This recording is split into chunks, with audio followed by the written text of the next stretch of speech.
Então, hoje a gente vai estudar as reações que envolvem corrente elétrica, tanto as reações de pilha quanto as reações de eletrólise. Na verdade, hoje a gente vai falar mais sobre pilhas e eletrólise a gente vai deixar para a nossa próxima aula, certo? Vamos lá então. Quando a gente fala em reações químicas que envolvem corrente elétrica, seja gerando ou necessitando de corrente elétrica para que elas aconteçam, são sempre reações químicas de oxirredução. Vamos só relembrar um conteúdo lá do primeiro ano, gente. Isso daqui vocês estudam no finalzinho do primeiro ano, quando vocês veem os diferentes tipos de reações químicas. O que são reações de oxirredução?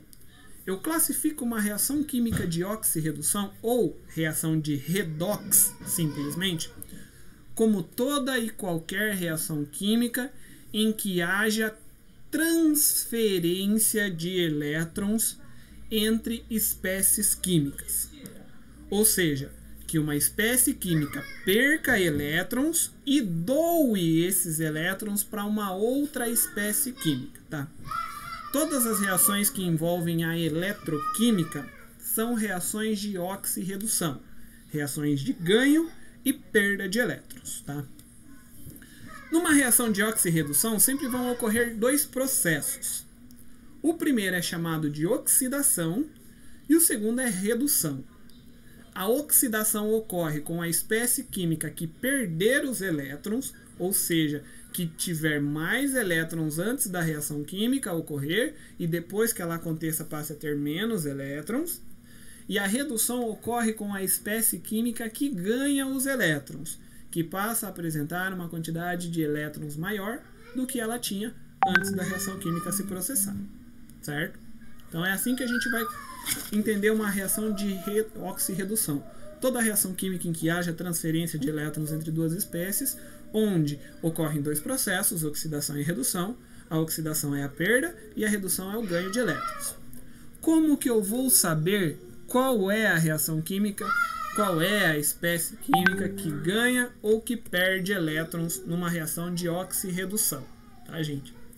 Para isso, a gente precisa sempre analisar o NOx de cada elemento químico da minha reação. O que é o NOx? NOx é o número de oxidação. O número de oxidação é a carga elétrica aparente de um elemento químico enquanto ele está realizando uma ligação química. Tá? Como que eu sei qual é o NOx de um elemento químico? Pessoal, o NOx está diretamente relacionado com a capacidade que um elemento químico tem de ganhar ou de perder elétrons, ou seja, com a capacidade que um elemento químico tem de promover a transferência de elétrons. Como que eu vou saber qual é esse NOx? Gente, é muito fácil. Se vocês lembrarem do conteúdo lá do primeiro ano, quando vocês estudam ligações químicas, lembram que vocês estudaram um conteúdo chamado de regra do octeto, que diz que os elementos químicos, para que eles adquiram estabilidade eletrônica, eles precisam ter 8 elétrons na sua última camada eletrônica, na sua camada de valência, que a gente chama. A grande maioria dos elementos químicos da tabela periódica não tem 8 elétrons na última camada. Por isso, eles precisam se ligar com outros elementos químicos. E aí nessas ligações químicas eles vão compartilhar, eles vão doar, eles vão receber elétrons.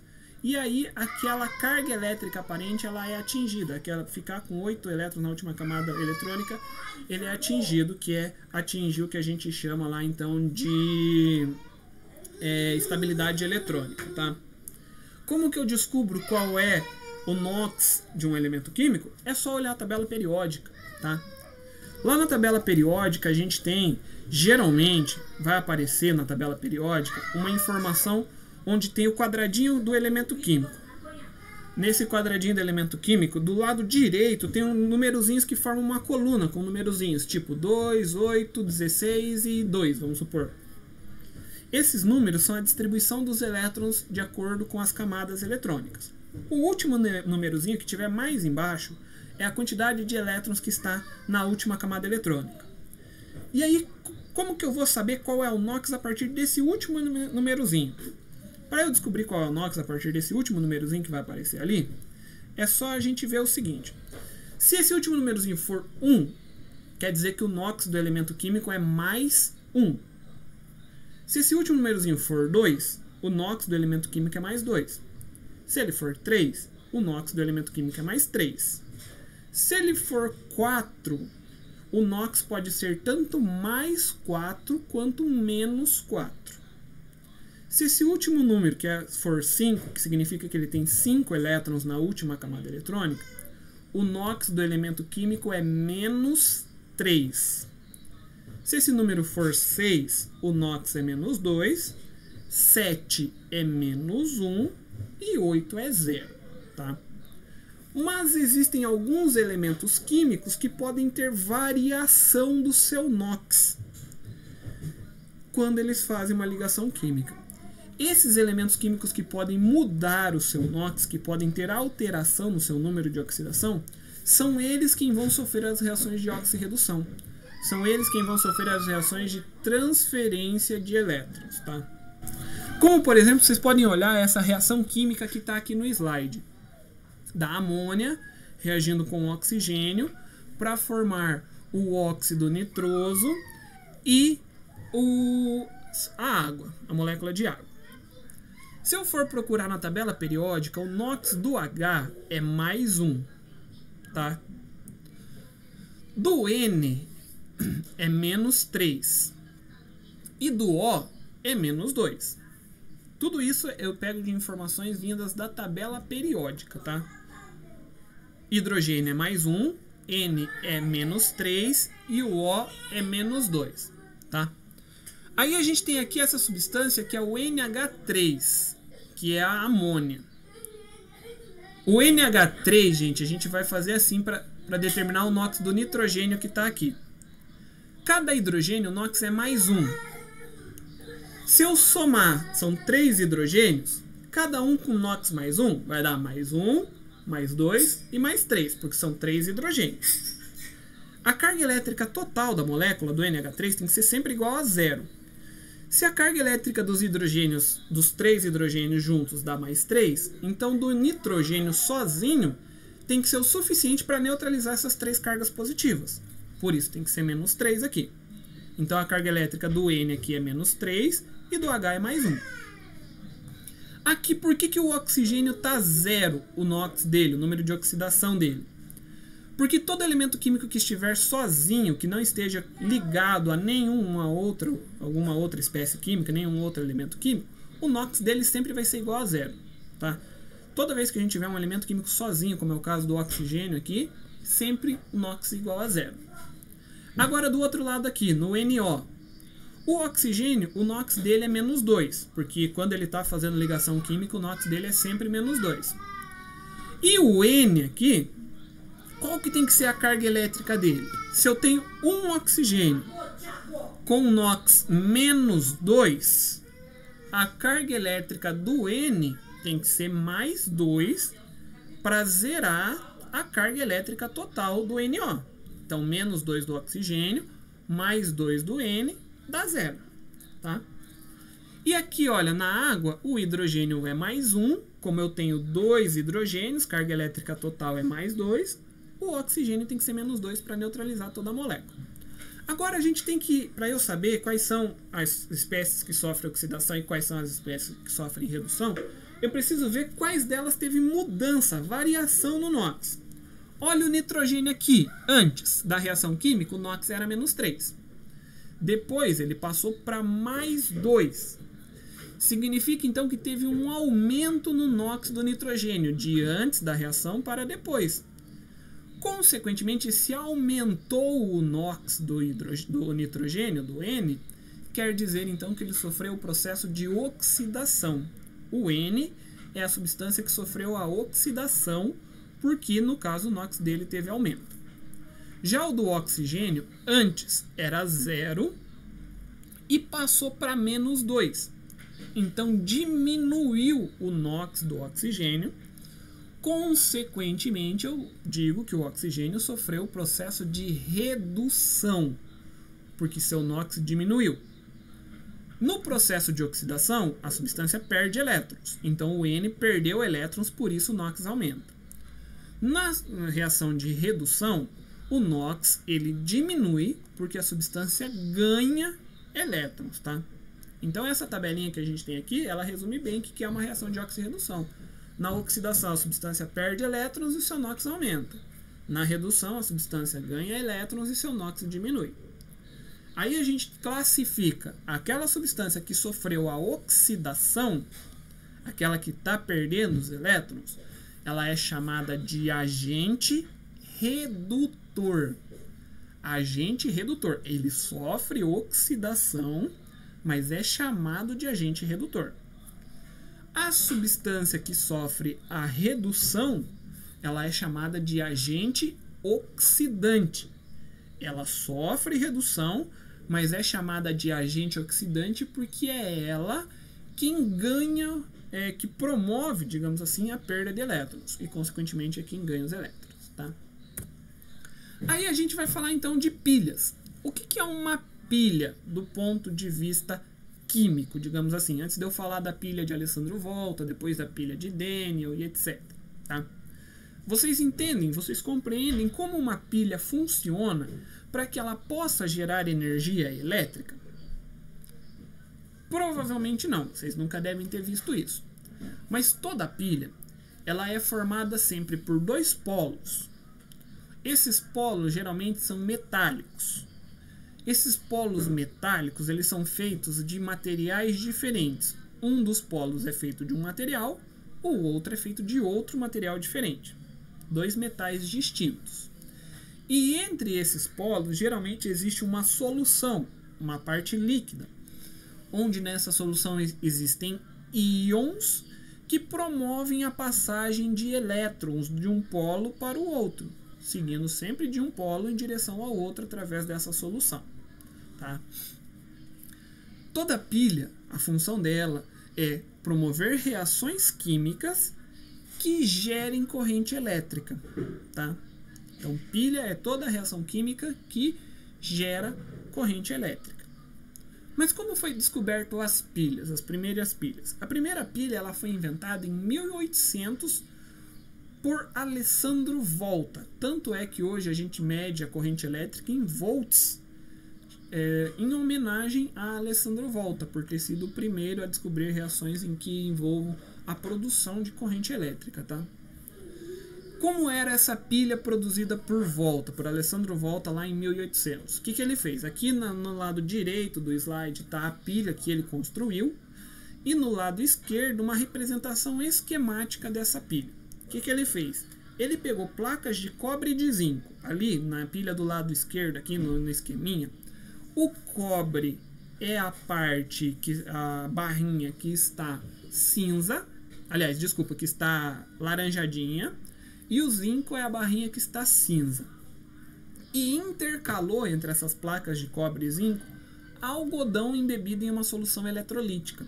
Uma solução que tinha íons. Podia ser uma solução de ácido, uma solução de sal, uma solução de qualquer substância que forme íons, de base, etc. Qualquer substância que forme íons. Tá? Então ele colocou uma placa de zinco, algodão molhado numa solução eletrolítica, placa de cobre. Placa de zinco, solução molhada em uma solução eletrolítica, cobre, zinco, solução, cobre, zinco, solução, cobre, zinco, solução, cobre. E assim ele construiu uma camada de várias placas de metais aí, divididas entre elas com uma solução embebida em alguma substância eletrolítica. E esse aparato que ele construiu, ele ligou dois fios, um num polo do seu aparato, o outro no outro, e ligou esses dois polos em algum material que precisasse de energia elétrica. Vamos supor, tipo uma lâmpada, por exemplo. E ele percebeu que aquele material que usava energia elétrica, ele acendia quando ele era ligado nos polos dessa pilha que Alessandro Volta construiu. Tá? Mas a pilha ela veio ser aperfeiçoado o seu funcionamento e a ser reconhecido o seu funcionamento a partir de Daniel. Tá? Daniel, que foi o nome dele, o nome completo de Daniel é John Friedrich Daniel. Ele aperfeiçoou a pilha construída por Alessandro Volta em 1836. Tá? Então ele melhorou a pilha de Alessandro Volta. Como que era a pilha de Daniel? Então, o que ele fez? O que ele mudou na pilha de volta? Qual foi o aperfeiçoamento que ele fez na pilha dele, digamos assim? Então, ele pegou 2 semicélulas. O que são essas semicélulas, gente? Cada copinho representado aí na imagem, cada recipiente representado aí na imagem é uma semicélula, tá? Mergulhou dentro da primeira semicélula uma barrinha de cobre, que é a barrinha laranja que está do lado de cá, a barrinha marrom que está do lado de cá. No outro copinho, ele mergulhou uma barrinha de zinco, igual tinha na pilha de Alessandro Volta, só que agora eles não estão mais intercalados, não é mais intercalando chapas de cobre e de zinco. Ele colocou uma barrinha de zinco num copinho, uma barrinha de cobre no outro. Aí no copinho que ele mergulhou a barrinha de zinco, ele colocou uma solução que tinha íons Zn+2, que é o íon zinco, tá? Ele colocou lá uma solução de um sal de zinco, por exemplo, sulfato de zinco, que é o ZnSO4. Colocou ali, a solução forma íons Zn+2 e SO4-2, então essa barrinha de zinco estava mergulhada numa solução que continha íons do mesmo material que era feito a barra, de zinco. Então tinha íonzinho. A mesma coisa na outra semicélula, onde estava a barra de cobre, ele colocou uma solução que tinha sulfato de cobre, ou seja, uma solução que formava íons, onde o íon positivo era o Cu+2, que é o íon cobre, tá? E ligou essas duas barras de zinco e de cobre, ele ligou com um fio as duas. E no meio desses fios ele colocou um equipamento para medir a passagem de corrente elétrica. Podia ser um voltímetro, por exemplo, podia ser uma lâmpada e etc. E ainda pegou um tubo em formato de U e colocou ele de cabeça para baixo ligando as duas soluções, colocando uma ponta do tubinho dentro da solução de zinco e uma ponta do outro tubinho dentro da solução de cobre, tá? Assim ele construiu o que a gente chama de pilha de Daniel, tá? Como funciona essa pilha? Por que essa pilha de Daniel ela é capaz de gerar corrente elétrica? Vamos ver agora. Primeiro, a pilha ela é uma reação química que envolve reações de oxirredução, como eu já falei para vocês. Uma certa espécie química precisa sofrer oxidação e a outra espécie química precisa sofrer a redução. Então vamos lá. Na pilha de Daniel, o zinco ele sofre oxidação. Quando ele sofre oxidação, quer dizer que ele perde elétrons. O zinco que está na barrinha aqui, que está formando a barra de metal de zinco, os átomos de zinco ali começam a perder elétrons. Quando eles perdem elétrons, o zinco se solta da barra. O átomo de zinco ele se solta da barra, vira um íon Zn+2 e cai na solução, mergulha na solução. Os elétrons, por sua vez, eles saem pela barra de zinco, passam pelo fio conector, dão a volta por toda a extensão da pilha e vão lá para a barra de cobre e passam por dentro da barra de cobre. Quando esses elétrons eles estão passando por dentro da barra de cobre, os íons Cu+2, os íons cobre que estão na solução de sulfato de cobre, eles começam a receber esses elétrons, a ganhar esses elétrons. Quando eles ganham esses elétrons, eles se tornam cobre metálico. E quando se torna um cobre metálico, cada átomo de íon cobre que estava livre na solução, quando ele ganha 2 elétrons, ele se torna cobre metálico e cola na barrinha de cobre, tá? Então olha aqui. Quais são as reações que ocorrem na pilha de Daniel? Primeiro, o zinco perde os elétrons, a barra de zinco perde elétrons porque ela sofre oxidação. Então, o zinco metálico se transforma em íon zinco e forma 2 elétrons, libera 2 elétrons. A passagem de elétrons ocorre através do fio, gerando uma corrente elétrica que pode acender a lâmpada, caso tenha uma lâmpada ligada ali, ou fazer um voltímetro começar a marcar a corrente elétrica, enfim, mostrar que está passando corrente elétrica de algum modo por essa pilha. Os elétrons, depois que passaram pelo fio condutor, eles vão chegar ao eletrodo de cobre. Ao chegar ao eletrodo de cobre, eles vão encontrar os íons cobre que estão na solução, e quando eles encontram esses íons cobre, ele promove a redução desses íons. Consequentemente, o cobre que estava na forma iônica se transforma em cobre metálico e se deposita sobre a placa da pilha de Dênio. Quais são as modificações que essa pilha vai ocorrer? Agora olha aqui bem no desenho aquilo que eu falei. Lembra que eu falei para vocês que na pilha de zinco, que sofre a oxidação, o zinco que está na forma metálica perde elétrons e vira zinco na forma iônica. Então a barra de cobre, a barra de zinco, desculpe, ela vai começar a sofrer corrosão, ela vai começar a desaparecendo. Por quê? Porque os íons, os átomos de zinco que antes estavam na forma metálica, formando a barra de cobre, eles sofrem um processo de oxidação, perdem seus elétrons e caem na solução, mergulham e se misturam com a solução. Então a barra de zinco começa a ser consumida. Ao mesmo tempo, os íons cobre que estavam na outra solução, no outro recipiente, eles começam a receber elétrons e passar da sua forma iônica para a forma de cobre metálico. Consequentemente, se eles passam da forma iônica para a forma metálica, o cobre gruda nas barrinhas de cobre e a massa da barra de cobre começa a aumentar. Então aquela barrinha de cobre que antes tinha um determinado tamanho, uma determinada massa, esse tamanho e essa massa começa a aumentar à medida que o cobre da solução começa a se depositar sobre a placa de cobre, tá? Quais são as modificações então que ocorrem nessa pilha? Primeiro, a placa de zinco ela vai diminuir de massa. Como ela é a parte da pilha que sofre o processo de oxidação, eu digo que a placa de zinco ela é o polo negativo da minha pilha, que a gente vai chamar de ânodo. Em toda a pilha, o polo negativo é chamado de ânodo. É o polo onde sofre oxidação e ocorre a perda de elétrons. Tá? Na barra de cobre, como ocorre ganho de elétrons pelos íons cobre da solução, então eu digo que ali está ocorrendo o processo da redução.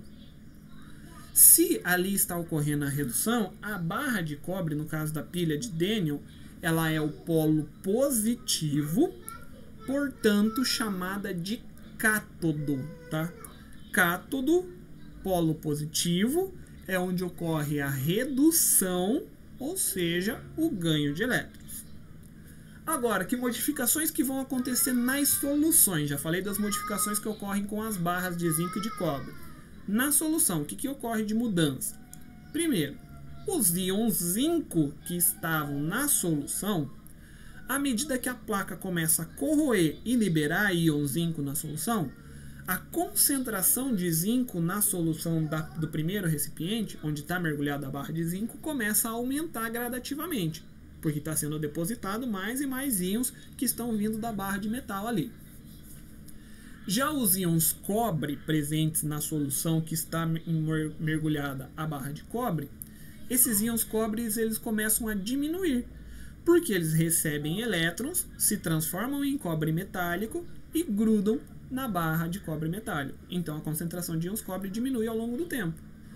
Para que seja mantido o equilíbrio iônico entre as duas soluções, a presença da ponte salina é importante, porque daí, tendo a ponte salina ali ligando as duas soluções, os íons eles conseguem passar de uma solução para a outra.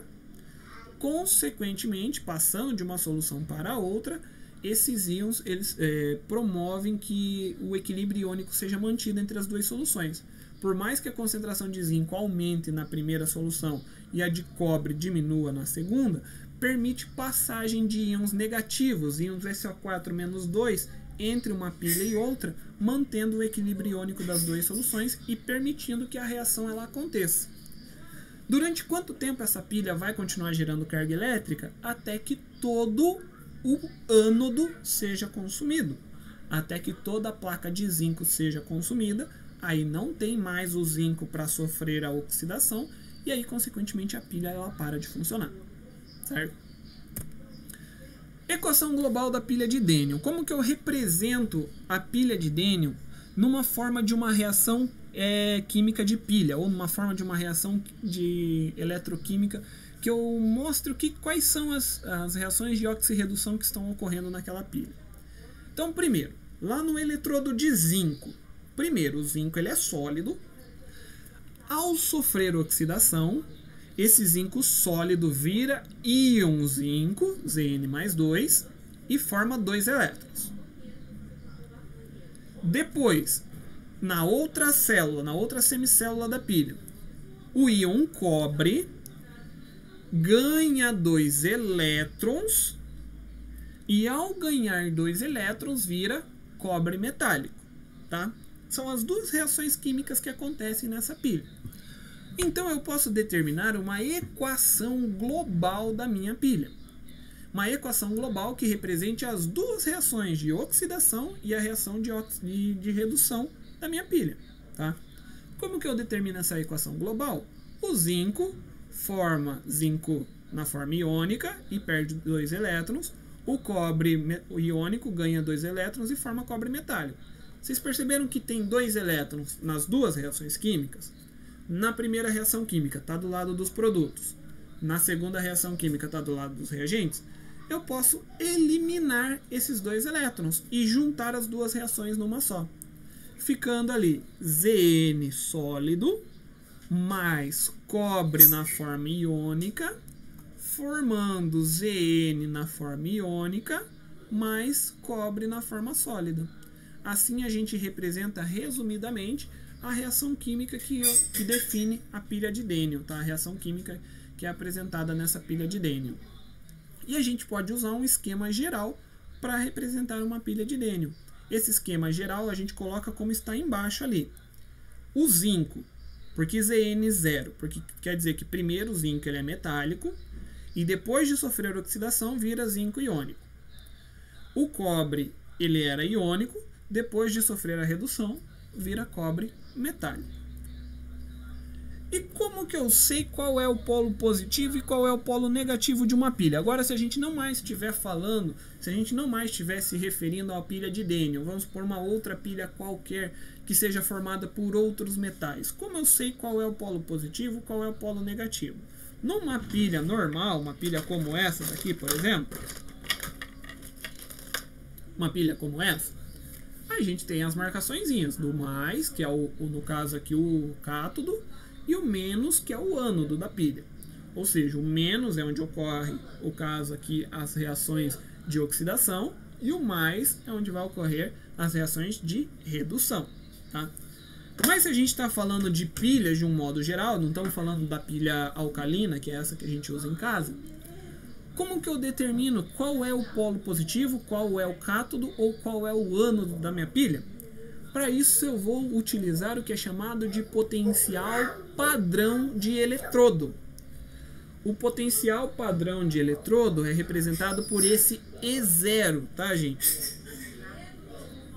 Como que é esse potencial padrão de eletrodo? O potencial padrão de eletrodo foi a determinação do quanto de carga elétrica cada elemento químico é capaz de gerar quando ele forma uma pilha onde ele é um dos eletrodos, esse elemento químico é um dos eletrodos, e o outro eletrodo é o hidrogênio, o átomo de hidrogênio.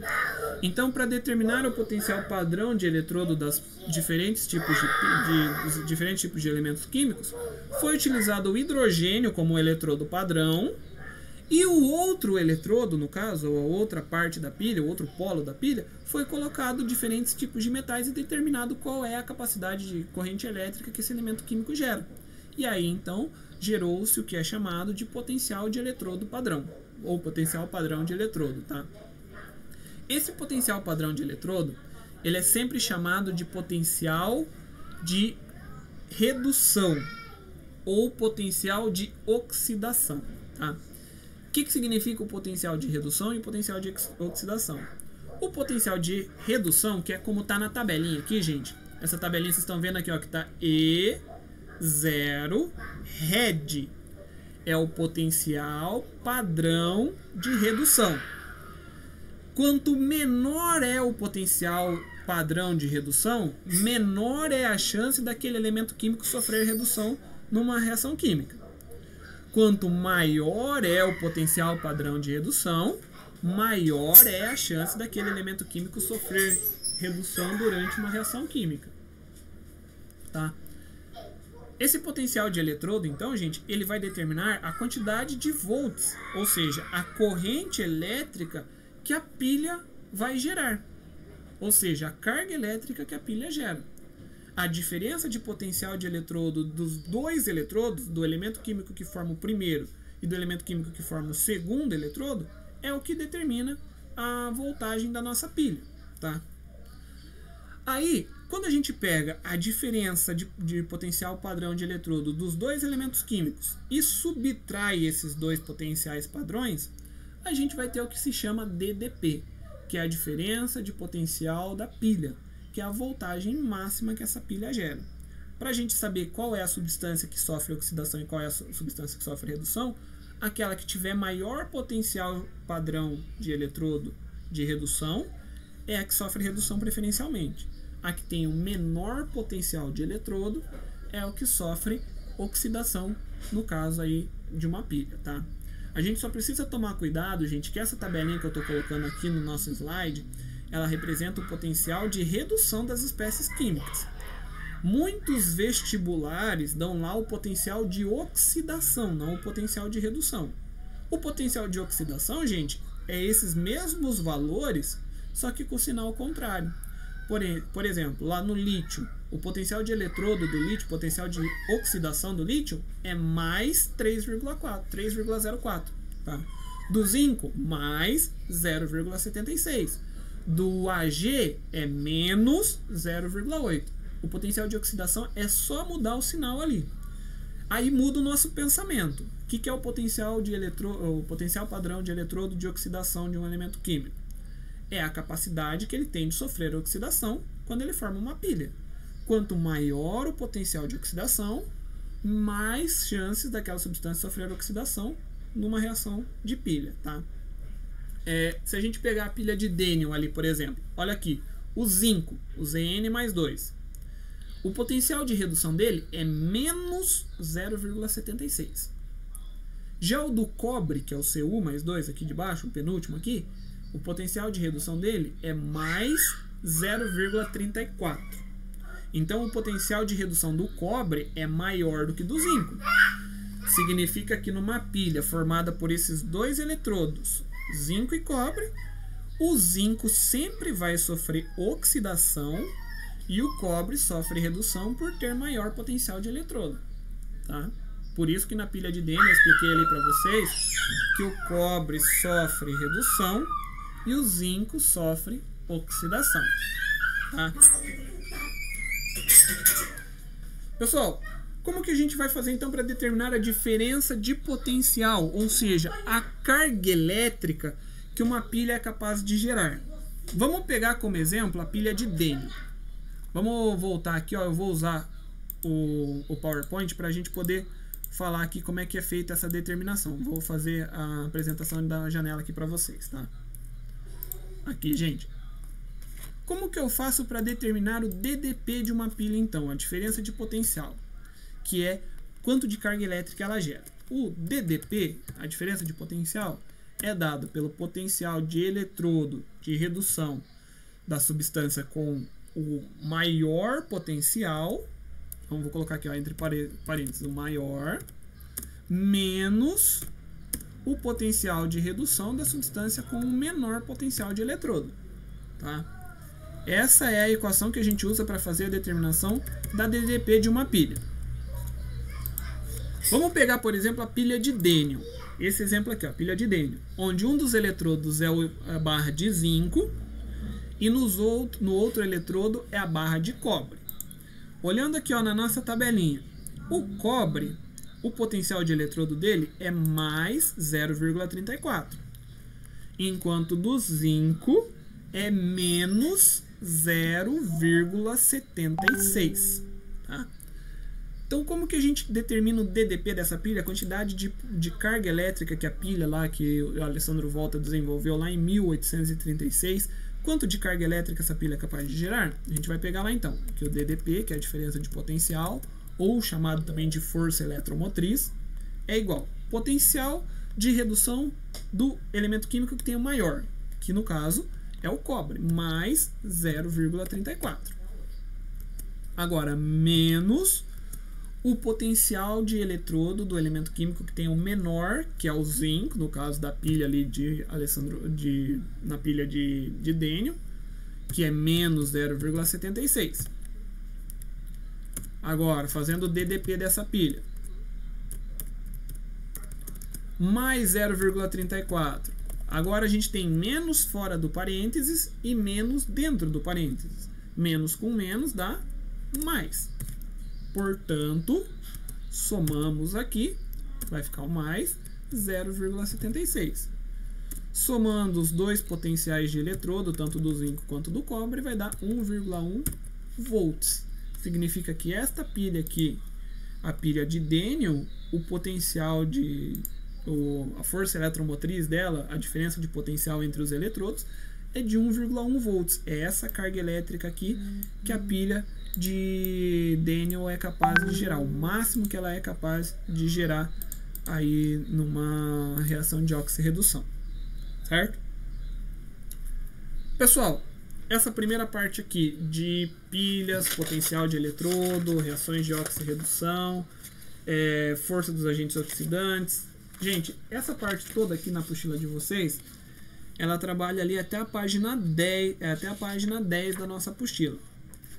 Aí a gente tem o exemplo de algumas pilhas no nosso cotidiano que a gente utiliza elas no nosso dia a dia e que estão presentes aí no nosso cotidiano, tá?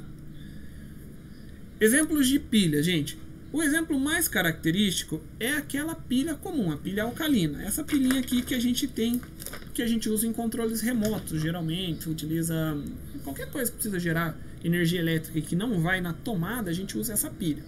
Isso daqui é uma pilha alcalina. O que é uma pilha alcalina? Por que o nome é alcalina, gente?